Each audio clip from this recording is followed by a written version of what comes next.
Project Icebreaker. Why this work is overdue and necessary. I'll start with something simple. In America, no one should lose their life because they don't know their rights or merely because they didn't exercise them.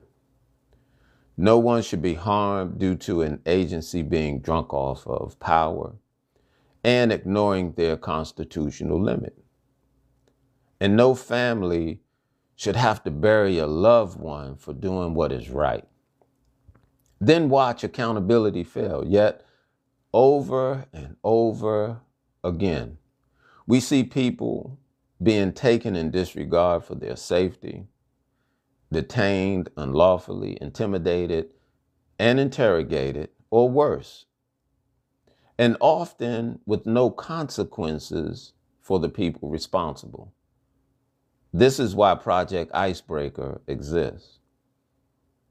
Over the last several decades, enforcement agencies have been given enormous power, more surveillance, more discretion, more authority, but accountability has not kept pace with these abilities and powers. We have normalized, just to name a few, deception and dishonesty from agencies and field agents, warrantless searches, aggressive street detentions, coercive questioning, intimidation tactics, raids based on weak or faulty information. And when these things happen, too often the public never sees the full truth. Incidents are treated as isolated mistakes instead of patterns. Complaints are buried, investigations stall, and communities are told to move on.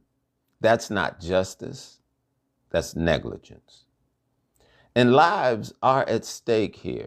This is not theoretical, this isn't academic. This is about real people.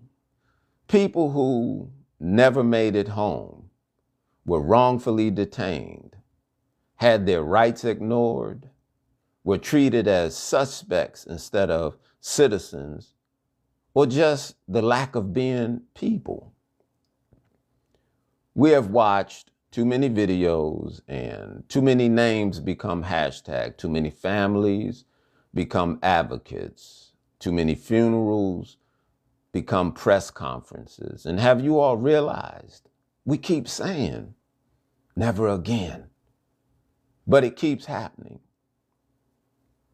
We do not need more people losing their lives for simply being American.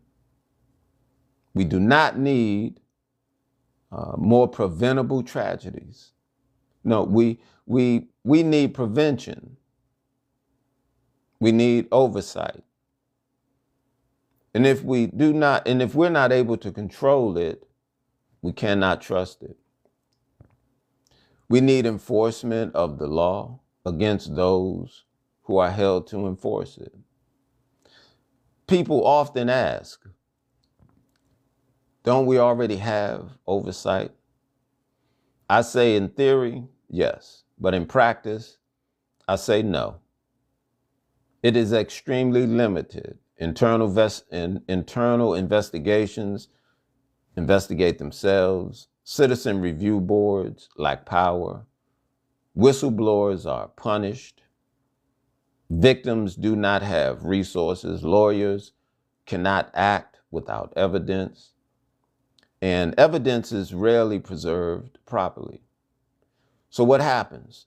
Misconduct survives in the shadows, patterns go unrecognized, and institutions escape reform. But this program was created to fill the gaps. Project Icebreaker is not about protest. It's about confrontation, not being afraid to confront the hard issue at hand. It's not about chaos. It's about structure. We train communities to understand their rights, recognize violations, document encounters lawfully, preserve evidence properly, build case-ready records. We help communities to deploy coordinated teams, documentarians, videographers, observers, legal liaisons, community advocates. We collect data systematically. We verify it professionally. We analyze it legally. And we use it to force compliance through the courts. Not through noise, through proof. Courts do not act on emotion. They act on evidence. Agencies do not change because of headlines. They change because of injunctions, consent decrees, and court orders. Project Icebreaker helps to build cases that cannot be ignored. We do not show one incident. We show 10, 20, 50. We show patterns.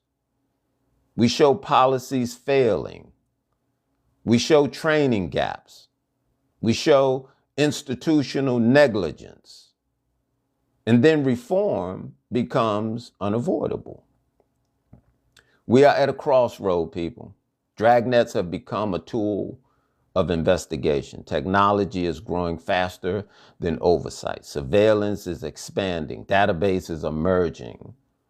Authority is increasing.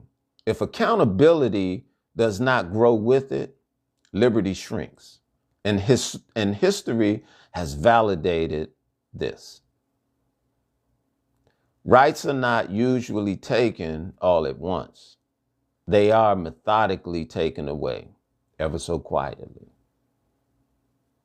Under the language of law and order, security, and efficiency. But Project Icebreaker was created to be a firewall against that erosion. Our goal, it's simple.